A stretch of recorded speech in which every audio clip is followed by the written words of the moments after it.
Super Saravana stores. கருத்த மச்சான் பாடம். ஆமாம், நீங்க எழுதுக்கு நிறைய பேர் தெரியாது. கருத்த மச்சான் கஞ்ச தென்னை எதுக்கு வச்சான். அதுக்கப்புறம் வேறு ஒன்று எழுதினேன். அதை எடுத்து தான் பருத்திக்குள்ளே பஞ்சை வச்சு வெடிக்க வச்சான்னு ராஜா போட்ட வார்த்தை. கூட்டி வச்ச குதிரை ஒன்று புட்டுக்கிச்சு மாமா, பூட்டை வச்சு நான் பூட்டை தர மாமா அப்படின்னு வரும்ல. அது ஏதோ அந்த டியூனுக்கு வந்தது, அதை சொல்லணும்னு சொன்னேன். நல்லா இருக்குன்னு சொன்னாங்க, வச்சுக்கிட்டாங்க. பஞ்சாங்கம் நீ பாடு, பண்டக்காடு நீ போடு, ஓமார்பீர் சாயாம தூங்காது கண்ணு என்னத்தான் அப்படிங்கன்னு வரும். அங்கேயே எழுதுனது, உடனே அங்கேயே எழுதுனது. ஓ, அங்கேயே எழுதுனது, ஸ்பாட்லேயே எழுதுன பாட்டு. ஆமாம், தேட்டர்லேயே உட்காந்து எழுதுனது.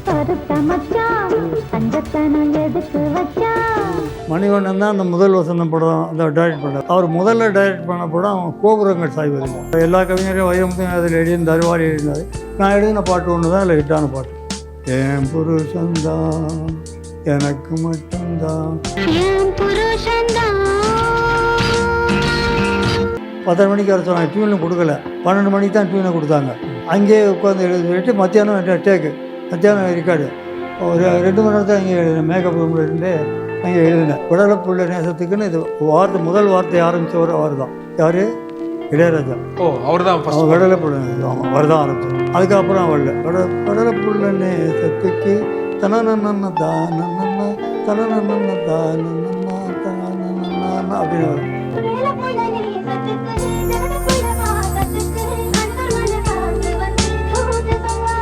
முதல்ல வாடியை தான் அந்த டியூன் கொடுத்து எழுத சொல்லியிருக்காங்க.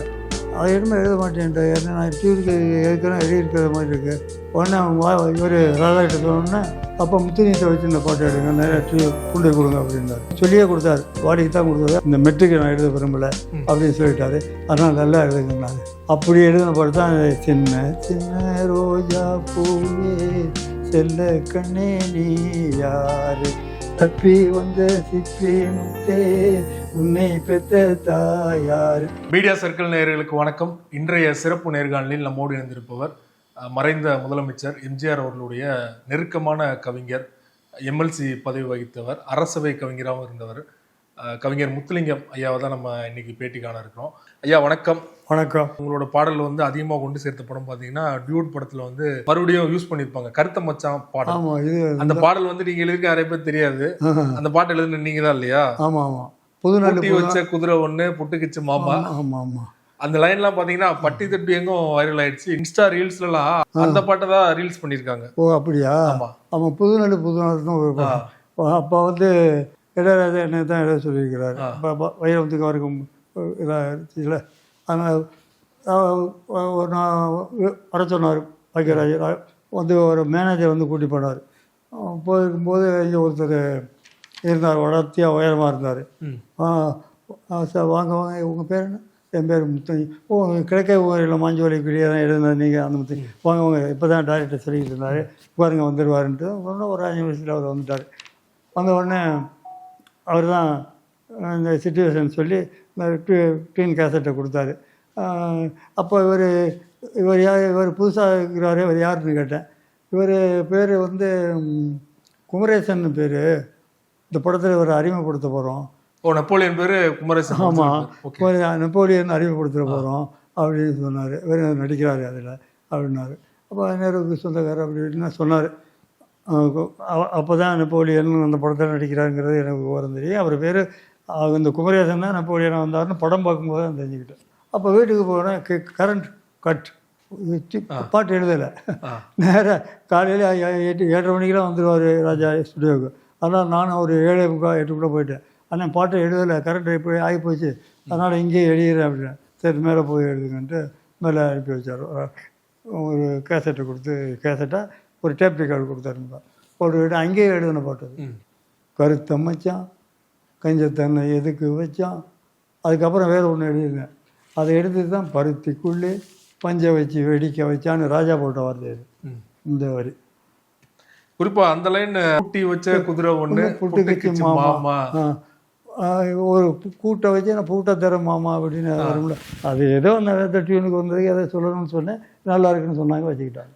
பஞ்சாங்கம் நீ பாடு, பண்டக்காடு நீ போடு, ஓமார்பீர் சாயாம தூங்காது கண்ணு என்னத்தான் அப்படிங்கன்னு வரும். அங்கேயே எழுதுனது, உடனே அங்கேயே எழுதுனது. ஓ, அங்கேயே எழுதுனது, ஸ்பாட்லேயே எழுதின பாட்டு. ஆமாம், தியேட்டர்லேயே உட்காந்து எழுதுனது. இந்த மாதிரி நீங்க வேற என்ன பாடல்கள் ஸ்பாட்ல எழுதிருக்கீங்க? நிறைய பாடல்கள் ஸ்பாட்ல எழுதிருக்கீங்களா? நிறைய பாடம் அவன் விஸ்வநாதன் இதெல்லாம் அங்கேயே உட்காந்து எழுதுவேன். வீட்டுக்கெல்லாம் போய் எழுதிட்டு வரது கிடையாது. அங்கே கிடைக்க முறையில் தேர்ந்தெடுத்தாங்கன்னு சொன்னால தமிழக அரசு சிறந்த பாடலாசிரியர். ஆமாம். அந்த பாட்டுக்கு மட்டும் இல்லை, அந்த பாட்டுக்கு இன்னொரு பாட்டு வயசு பொண்ணுன்னு ஒரு படம் வரும். அதில் காஞ்சி பட்டுடுத்தி கஸ்தூரி பொட்டு வைத்து தெய்வ நீ நடந்து வர வேண்டும், அந்த திருமகளும் உன்னழகை பெற வேண்டும் அப்படின்னு வரும். அந்த பாட்டை அந்த சிச்சுவேஷன் சொன்னார் டைரக்டர் கே சங்கர் தான் சிச்சுவேஷன். அவர் ஜெமினி ஸ்டுடியோ இருக்குல்ல, இப்போ இல்லை, அப்போ ஜெமினி ஸ்டுடியோவில் அவர் எடிட்டிங் ரூமில் கோட் வச்சு சிச்சுவேஷன் சொன்னார். சொல்லிவிட்டு இதாயா எழுதியா நம்ம ட்யூன் பண்ணிக்கிறோம் விஸ்வநாதன் மியூசிக் அப்படின்னாரு. யோசிக்கிட்டு இருந்தேன், சரியாக வரல. நான் ஒரு வார்த்தை ஒன்று ஆரம்பித்து கொடுக்குறேன், அதிலிருந்து பிடிக்கிறியா அப்படின்னாரு. உலகெல்லாம் உணர்ந்தோதற்கரியவன் ஏதோ இறைவன் அடி எடுத்து கொடுத்ததா சைக்கிளார் பெரிய புராணம் போடும்போதெல்லாம் சொல்லுவாங்கல்ல, அது மாதிரி நான் ஒரு வரி சொல்லட்டுமாயா? வரியில் ஒரு வார்த்தை சொல்லி அதை வச்சு பிடிச்சிக்கிறியான்னாரு. சரி சொல்லுங்கண்ணே. காஞ்சி பட்டுடுத்தின்னு ஆரம்பித்தா அப்படியா இருக்கும் அப்படின்னாரு. அவர் தான் சொன்னார். உடனே நான் காஞ்சி பட்டுடுத்தி கஸ்தூரி பொட்டு வைத்து தேவதைவோ நீ நடந்து வர வேண்டும், அந்த திருமகளும் உன்னழகை பெற வேண்டும். இது எப்படி இருக்குன்னு கேட்டேன். நல்லா இருக்கியா எழுதியா அப்படின்னு எழுதிட்டேன். சரணமும் இங்கே உட்காந்து எழுதிட்டோம். 2 மணி நேரம் ஆச்சு. மறுநாள் விஸ்வநாதன் கொடுத்து டியூன் போட சொல்லும்போது நான் 1.5 மணி நேரத்தில் எழுதினேன். அவர் 3/4 மணி நேரத்தில் 2 டியூன் போட்டார் அந்த பாட்டுக்கு. அதில் ஒரு டியூன் போட்ட பாட்டு தான் சந்திரகோஷுங்கிற ராகத்தை பேஸ் பண்ணி போட்டதாக சொல்லுவாங்க. எனக்கு ராகத்தின் பேரெலாம் தெரியாது. அப்படி போட்ட பாட்டு தான் அந்த காஞ்சி பட்டு கொடுத்து. அப்போ அது பாட்டு பாடிக்கிட்டு இருக்கும்போது அந்த படத்திற்கு ஃபைனான்ஸ் பண்ண செடையப்ப செட்டியார் வந்தார் பாட்டு கேட்க. பாட்டை கேட்டுட்டு எப்படி இருக்க செட்டியார் பாட்டு சுமாராக இருக்குது, ரொம்ப ஸ்லோவாக இருக்கே மியூசிக்கிறார். இன்னொரு பாட்டு முத்தனையும் அதில் எழுதியிருக்கிறாரு, அதே நல்ல ரிதம் வேகமாக வந்துச்சு. அதில் நான் 2 பாட்டு எழுதிடுவேன். அதோ ஒரு செங்கோட்டை, இதோ ஒரு தேங்கோட்டை, ஏதோ உன் மனக்கோட்டை, என்றும் நான் உன் வேட்டை அப்படின்னு வரும். டெல்லியில் எடுத்தது, அதனால் செங்கோட்டையெல்லாம் வச்சு பாடணும்னு சொன்னாங்க. நான் எழுதினேன். அது மாதிரி இது வேகமாக இல்லையா?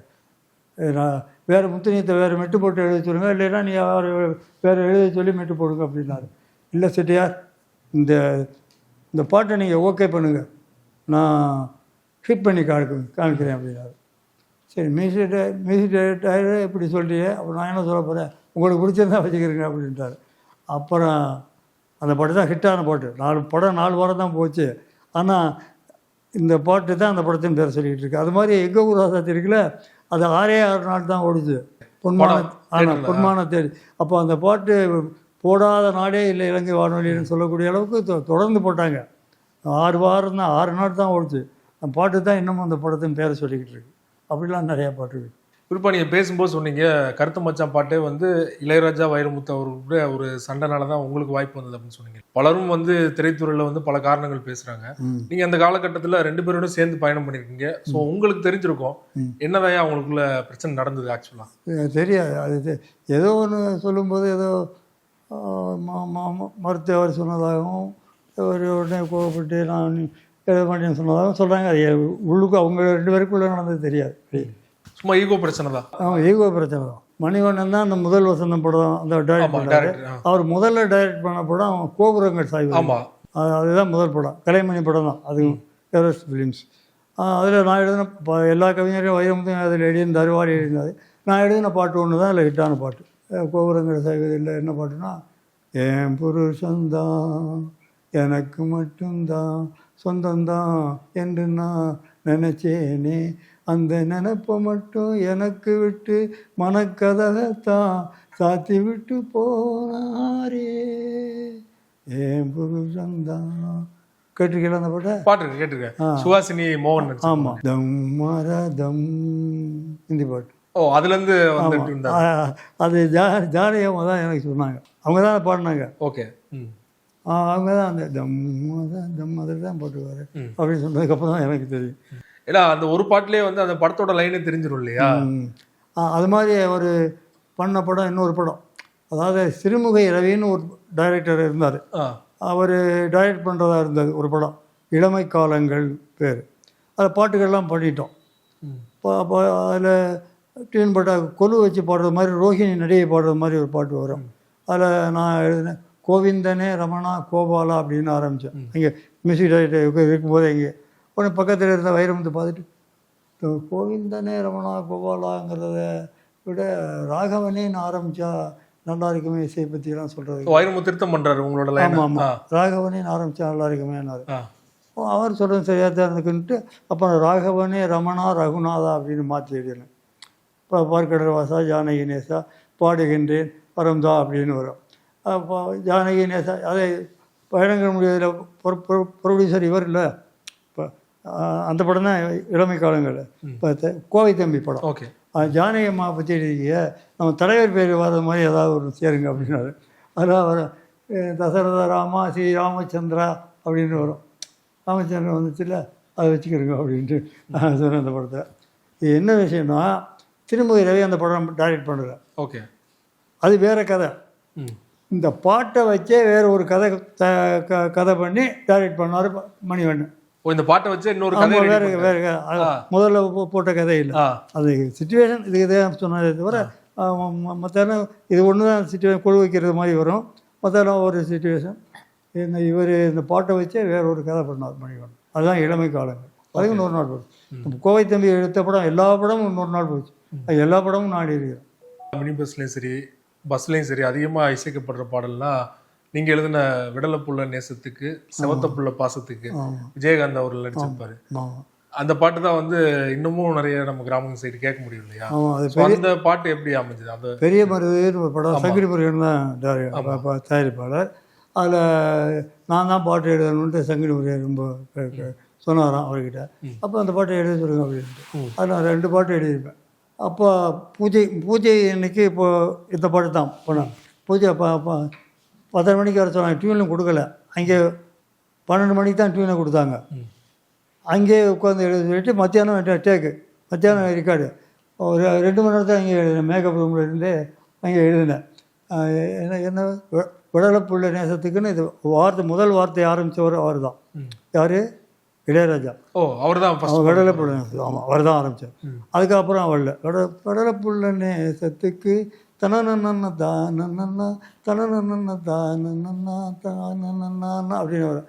விடலைப்புள்ள நேசத்துக்கு செவத்த பொண்ணு பாசத்துக்கு அழகர் மலை காத்து வந்து தூது சொல்லாதோ அப்படின்னு வாசமல்லி பூத்து இருக்கு வாக்கப்பட காத்து இருக்கு சங்குமணி பூங்கடித்தில் தாடி கட்ட விடுமே. அதெல்லாம் தான் விடலைப்புள்ளைன்னு ஆரம்பிச்சது அவர் தான். நிறைய பாடல்கள்ல இளையராஜா அவர்கள் தான் எல்லா மியூசிக் டைரக்டருக்கும் வார்த்தைகள் சொல்லியிருப்பாங்க. விஸ்வநாதனுக்கு கண்ணதாசன் மட்டும் எத்தனையோ வார்த்தைகள் விஸ்வநாதன் முதல் வார்த்தை வரிகள் இருக்கும். அப்படி எல்லா மியூசிக் டைரக்டர்னு சொல்லுவது உண்டு.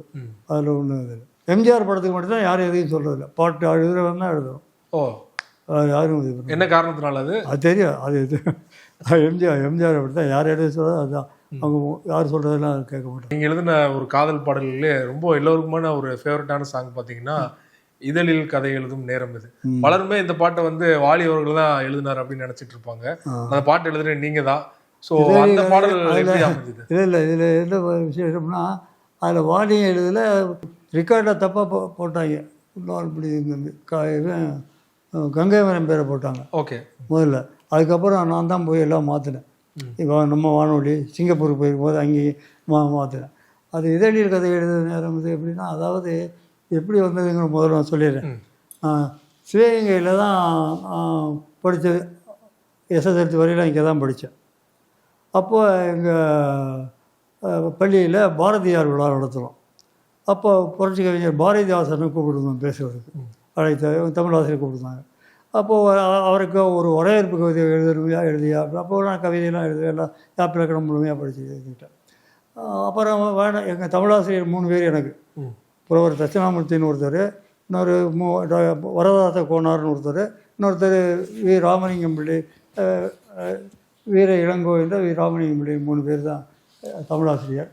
அதில் தட்சிணாமூர்த்தி பிள்ளை தான் எழுத சொன்னார். அப்புறம் ராமலிங்கம் பிள்ளை நானே எழுதிக்கிட்டேன், நீ எழுத வேணாம்ட்டார். அப்புறம் பாரதியார் பற்றி பல விஷயங்கள் செய்திகள் சொன்னார்.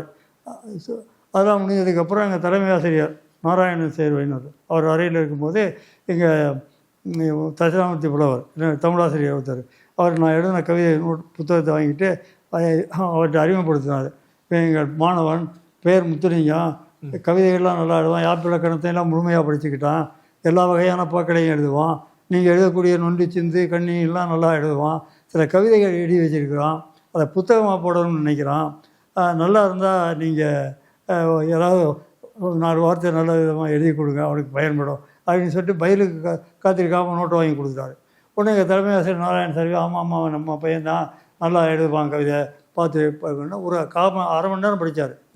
அரை மணி நேரமாக ஒரு 20-25 நிமிஷம் இருக்கும் படிச்சுட்டு அதில் ஒரு கவிதை ரொம்ப நல்லா இருக்குன்னு பாராட்டினார்.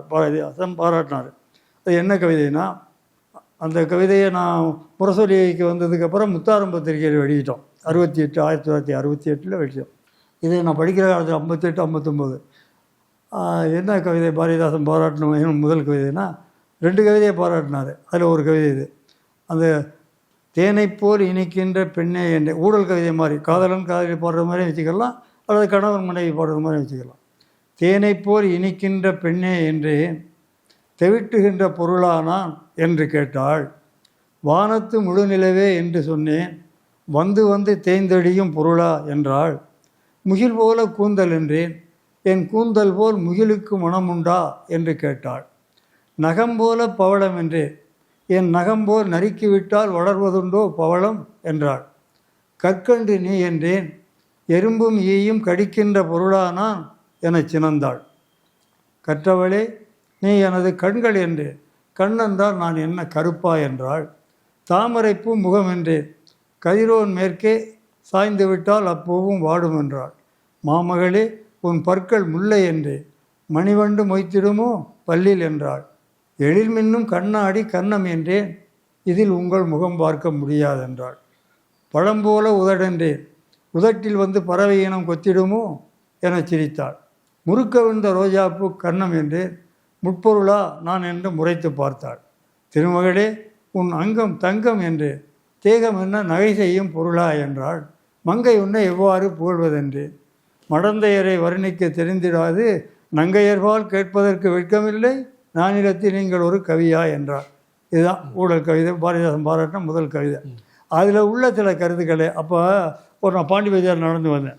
ஸோ நீ ஒரு பாட்டு கவிதை ஊழல் கவிதை ஒன்று, நீயும் ஒரு கவிஞனான தலைப்பில் ஒரு எழுதினாயில் ஒரு கவிதை பழைய பத்திரிகைன்னு எடுத்து பார்த்தையா, முத்தாரத்தில் எழுதியிருந்தி 1968. அதை படித்து பார்த்தா நல்லா இருக்கியா, அந்த கேள்வி பதிலாம் நீ சினிமா பாட்டில் கூட அதை வச்சா நல்லா இருக்கும்யான்னு இருக்குன்னு சொன்னார்.